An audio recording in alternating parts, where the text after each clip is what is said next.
So hello students, welcome back once again to Prakashan classes. और आज हम लोग बेसिक कंसेप्ट फिर से पढ़ेंगे अकाउंटेंसी का। ये जो बेसिक कंसेप्ट हम लोग आज पढ़ने वाले हैं ये बिजनेस स्टडीज में भी काम आने वाला है, अकाउंटेंसी में भी काम आने वाला है, दोनों में रिक्वायरमेंट रहेगा। ठीक है, तो आज हम लोग पढ़ेंगे कि बैंक अकाउंट कितने तरह का होता है, how many types of bank account are there. ठीक है, बैंक अकाउंट कितने टाइप का होता है। बैंक अकाउंट, बैंक में बहुत लोगों का अकाउंट होता है, हम लोग अकाउंट ओपन करते हैं बैंक में। तो हम लोग बैंक में कितने तरह का अकाउंट ओपन कर सकते हैं। ठीक है, तो हम लोग बैंक में बेसिकली दो तरह का अकाउंट ओपन करते हैं। Bank accounts are basically of two types. एक होता है डिमांड डिपॉजिट्स, एक होता है डिमांड डिपॉजिट्स और दूसरा होता है टर्म डिपॉजिट्स।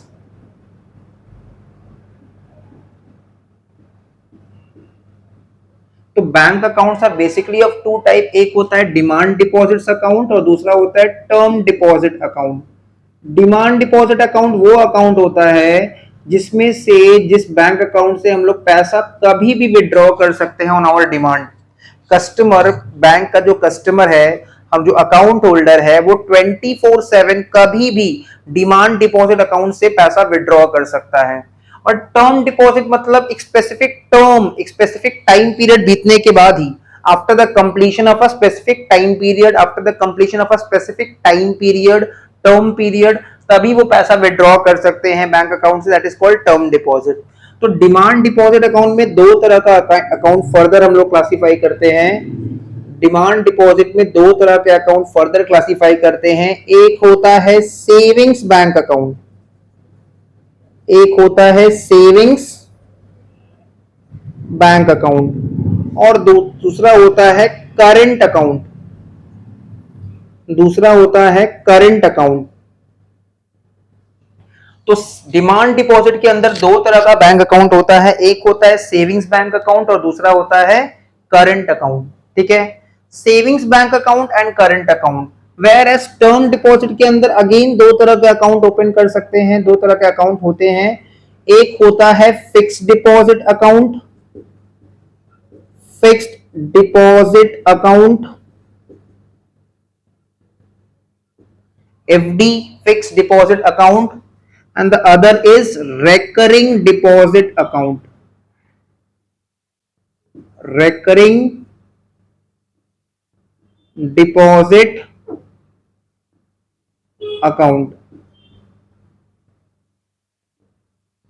ठीक है, तो बैंक अकाउंट बेसिकली दो तरह का ही होता है, एक होता है डिमांड डिपॉजिट्स, एक होता है टर्म डिपॉजिट। डिमांड डिपॉजिट मतलब अकाउंट होल्डर का ऐसा डिपॉजिट जब वो ऑन डिमांड 24/7 कभी भी विड्रॉ कर सकता है, any time as he feels like he can withdraw the amount 24/7 any time. ठीक है, कभी भी हम लोग पैसा विड्रॉ कर सकते हैं। हमारे पास कुछ ऐसा इंस्ट्रूमेंट्स होते हैं, जैसे एटीएम कार्ड होता है जिसको हम लोग कहीं से भी किसी भी पॉइंट ऑफ टाइम पे पैसा विड्रॉ कर सकते हैं। तो डिमांड डिपॉजिट अकाउंट में जो पैसा होता है ना, वो हम लोग कभी भी विड्रॉ कर सकते हैं, any time as we feel like. But term deposit में जो पैसा होता है वो स्पेसिफिक टर्म क्रॉस होने के बाद, एक स्पेसिफिक टाइम पीरियड बीतने के बाद ही हम लोग विड्रॉ कर सकते हैं। Clear? Now savings bank account जो बैंक अकाउंट होता है वो बेसिकली प्रोप्राइटर का पर्सनल अकाउंट होता है, proprietors personal bank account, proprietors personal bank account. ठीक है, ये जो सेविंग्स अकाउंट होगा ना, वो किसका अकाउंट होगा, वो basically proprietors personal bank account होगा। जबकि जो करंट अकाउंट होता है ये बिजनेस बैंक अकाउंट होता है, जो करंट अकाउंट होता है वो बिजनेस बैंक अकाउंट होता है। हम लोग को तो ये बात अच्छे से पता है कि प्रोप्राइटर एंड बिजनेस अलग अलग है, प्रोप्राइटर अलग है और प्रोप्राइटर का बिजनेस अलग है as per separate entity concept. तो प्रोप्राइटर अपना जो बैंक अकाउंट ओपन करेगा वो कौन सा बैंक अकाउंट होगा, savings bank account. Savings bank account proprietor इसलिए ओपन करेगा ताकि वो अपना सेविंग्स हैबिट को बिल्ड करेगा, पैसा बचत करेगा, पैसा को बचाना चाहता है, पैसा को सेव करना चाहता है। इसलिए प्रोप्राइटर अपना पर्सनल बैंक अकाउंट किसमें मेंटेन करेगा, सेविंग्स बैंक अकाउंट में। और बिजनेस अपना बैंक अकाउंट किसमें ओपन करता है, करंट अकाउंट। ठीक है, बिजनेस के लिए कौन सा बैंक अकाउंट होता है, करंट अकाउंट होता है, ये बिजनेस बैंक अकाउंट होता है। तो सेविंग्स बैंक अकाउंट कौन ओपन करेगा? Proprietor, personal saving habit build करने के लिए। और करंट अकाउंट किसका अकाउंट रहेगा? बिजनेस का अकाउंट रहेगा। ठीक है, अच्छा, सेविंग्स बैंक अकाउंट में there are restrictions on number of transactions। Number of transaction पे रेस्ट्रिक्शन होता है, किसमें? जो नंबर ऑफ ट्रांजैक्शंस हम लोग करते हैं ना, सेविंग्स बैंक अकाउंट में बहुत सारा रेस्ट्रिक्शन है। मंथ में 4 बार, 5 बार, 10 बार से ज्यादा पैसा विड्रॉ नहीं कर सकते, विड्रॉ करेंगे तो चार्जेस लगेगा। बहुत ज्यादा अमाउंट हम लोग सेविंग्स बैंक अकाउंट में डिपॉजिट नहीं रख सकते, अलाउड नहीं है। बहुत ज्यादा हम लोग को चेक लीव्स नहीं मिलता है। सेविंग्स बैंक अकाउंट क्यों ओपन किए हैं? सेविंग हैबिट बिल्ड करने के लिए।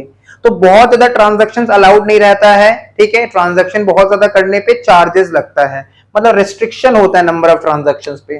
करंट अकाउंट तो बिजनेस का बैंक अकाउंट है, तो there is no restriction, there is no restriction on number of transactions, on number of transaction. एक बिजनेस का तो आए दिन कितना सारा ट्रांजैक्शन होगा, तो बिजनेस अगर अपना अकाउंट, बिजनेस का अगर हम अकाउंट सेविंग्स बैंक अकाउंट में ओपन करेंगे तब तो प्रॉब्लम हो जाएगा। बिजनेस में आए दिन बहुत सारा ट्रांजैक्शन होता है, तो बिजनेस को स्मूथली रन करने के लिए, बिजनेस में कोई प्रॉब्लम ना आए, ट्रांजैक्शन हम लोग जितना मर्जी उतना कर सके, कोई रेस्ट्रिक्शन ना हो ट्रांजैक्शन पे, इसलिए हम लोग बिजनेस का बैंक अकाउंट कहां मेंटेन करते हैं? करंट अकाउंट में, जहां ट्रांजैक्शन पे कोई रिस्ट्रिक्शन नहीं है, जितना मर्जी कैश डिपॉजिट करो, जितना मर्जी कैश विड्रॉ करो, दिन में जितना मर्जी उतना बार पैसा विड्रॉ करो, कोई रिस्ट्रिक्शन नहीं है, महीना में जितना मर्जी उतना पैसा विड्रॉ करो, डिपॉजिट करो, कोई रिस्ट्रिक्शन नहीं है, नो रिस्ट्रिक्शन व्हाटसोएवर। ठीक है, तो बिजनेस अपना अकाउंट कहां मेंटेन करता है? करंट अकाउंट में, डिमांड डिपॉजिट के अंदर। और प्रोप्राइटर का पर्सनल बैंक अकाउंट कौन सा होता है? Savings bank account. ठीक है, अच्छा, प्रोप्राइटर ने सेविंग्स बैंक अकाउंट क्यों ओपन किया? To build saving habits. तो इंटरेस्ट इज अवेलेबल या interest is allowed at nominal rate, मतलब सेविंग्स बैंक अकाउंट ओपन करने के बदले में प्रोप्राइटर को अपना डिपॉजिट्स के ऊपर थोड़ा बहुत इंटरेस्ट भी मिलता है।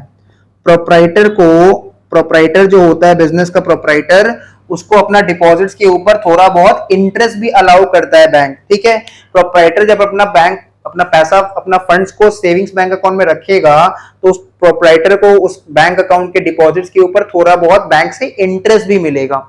Clear?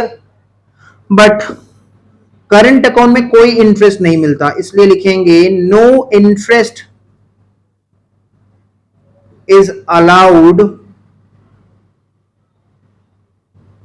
On deposits. Current account में जो पैसा डिपॉजिटेड है ना, उस पर कोई इंटरेस्ट अलाउड नहीं होता है इन करंट अकाउंट। मतलब करंट अकाउंट में तुम करोड़ रुपया रख दो, उस पर कोई इंटरेस्ट नहीं मिलेगा तुमको। ठीक है, सेविंग्स बैंक अकाउंट में थोड़ा बहुत इंटरेस्ट मिलता है, बट करंट अकाउंट में कोई इंटरेस्ट नहीं मिलता है। तो यहाँ पे ट्रांजैक्शन पे रिस्ट्रिक्शन है, यहाँ पे ट्रांजैक्शन पे फ्रीनेस है, कोई रिस्ट्रिक्शन नहीं है। यहाँ पे थोड़ा बहुत इंटरेस्ट मिलता है, यहाँ कुछ भी इंटरेस्ट नहीं मिलता है। तो करंट अकाउंट क्यों ओपन करेंगे? Overdraft facility is allowed, overdraft facility is provided. Current account के केस में बिजनेस को एक ओवरड्राफ्ट फैसिलिटी मिलेगा। ये ओवरड्राफ्ट फैसिलिटी क्या होता है? सपोज हमारा सप्लायर को, हमारा क्रेडिटर को, हमको अभी तुरंत पेमेंट करना है 15,000, ठीक है, और अदरवाइज अगर हम पेमेंट नहीं करेंगे ना विद इन नेक्स्ट 1 आवर और with in next 1 day, creditor हमको आगे और गुड्स नहीं बेचेगा, क्रेडिटर हमको आगे और गुड्स सप्लाई नहीं करेगा।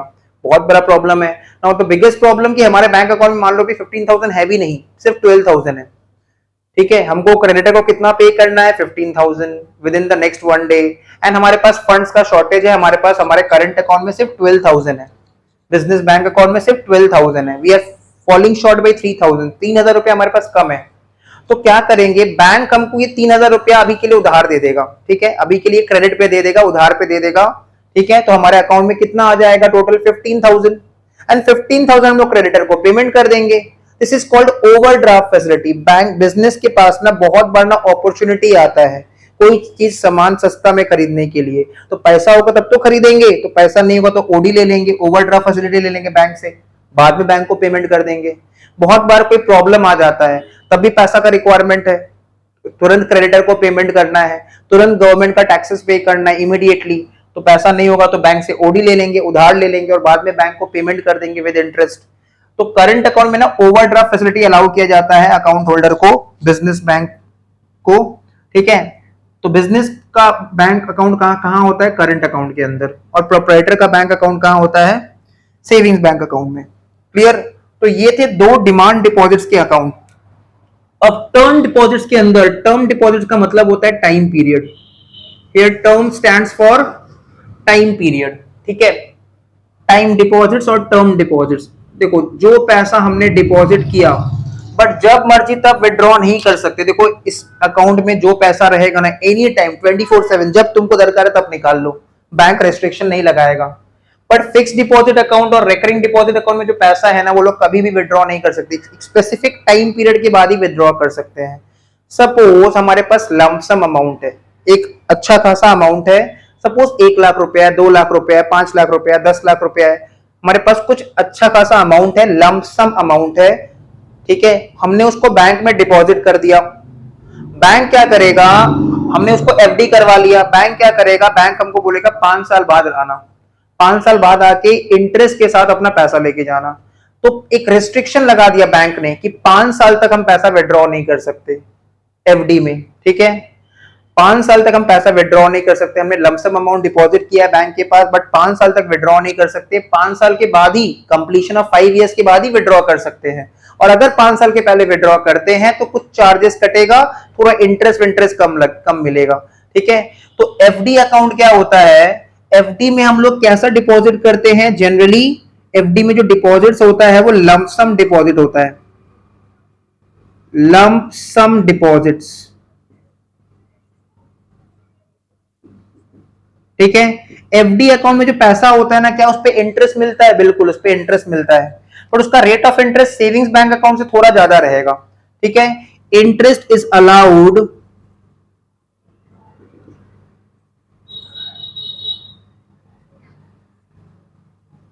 मोर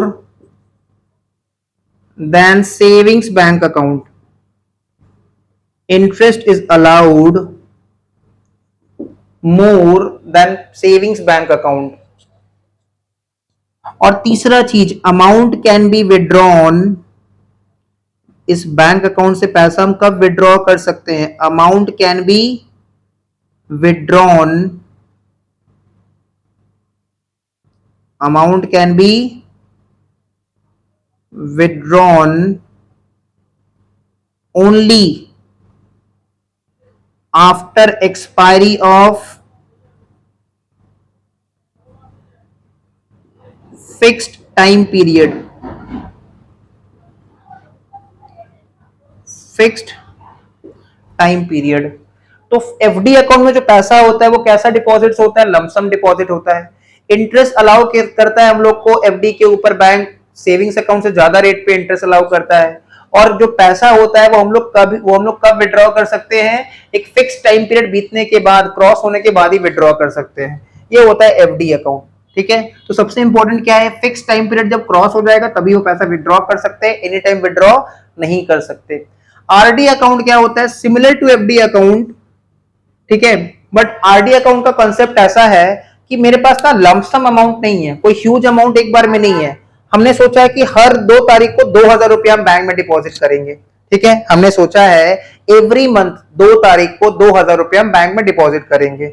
ऐसा करने से 12 महीना में हमने कितना डिपॉजिट कर दिया? 24,000।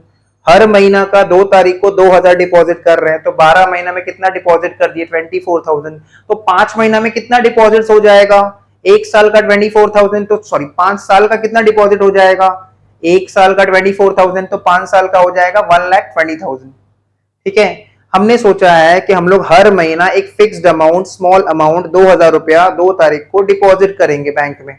ठीक है, आरडी के नाम पे, रेकरिंग डिपॉजिट अकाउंट में। तो पूरा साल में कितना डिपॉजिट कर दिया आरडी के नाम पे 24,000 और 5 साल में कितना डिपॉजिट कर दिया 1,20,000। तो हमारे पास लमसम अमाउंट नहीं था, हमने लमसम डिपॉजिट नहीं किया, हमने स्मॉल रेकरिंग डिपॉजिट्स किया। ठीक है, रेकरिंग का डिपॉजिट्स का मतलब क्या होता है, कंटिन्यूअस, जो रेकरिंग इन नेचर है, हर महीना डिपॉजिट कर रहे हैं। Recurring deposits of small amount, तो बैंक में हम लोग रेकरिंग डिपॉजिट्स कर रहे हैं of small amount every month. ठीक है, क्या आरडी अकाउंट पे जो इंटरेस्ट मिलता है, यस आरडी अकाउंट पे भी इंटरेस्ट मिलता है, तो interest is allowed by bank. RD account में जो पैसा रखते हैं उस पे भी इंटरेस्ट बैंक अलाउ करता है। ठीक है, more than savings bank account, savings bank account से इसका इंटरेस्ट का रेट ज्यादा होता है। More than savings bank account, savings bank account से इसका जो इंटरेस्ट का रेट है वो कंपैरेटिवली ज्यादा होता है। आरडी अकाउंट में हम लोग स्मॉल डिपॉजिट्स करते हैं हर महीना, इंटरेस्ट का रेट आरडी अकाउंट में सेविंग्स बैंक अकाउंट से ज्यादा होता है। ठीक है, और ये अमाउंट हम लोग विड्रॉ कर सकते हैं only after expiry of a fix time period. मान लो 5 साल के लिए हमने प्रॉमिस किया है बैंक को, तो 5 साल बाद ही विड्रॉ करेंगे, उसके पहले विड्रॉ नहीं कर सकते। क्लियर, तो सेम पॉइंट वो भी लिख लो, amount can be withdrawn only after expiry of a fixed time period, after expiry of a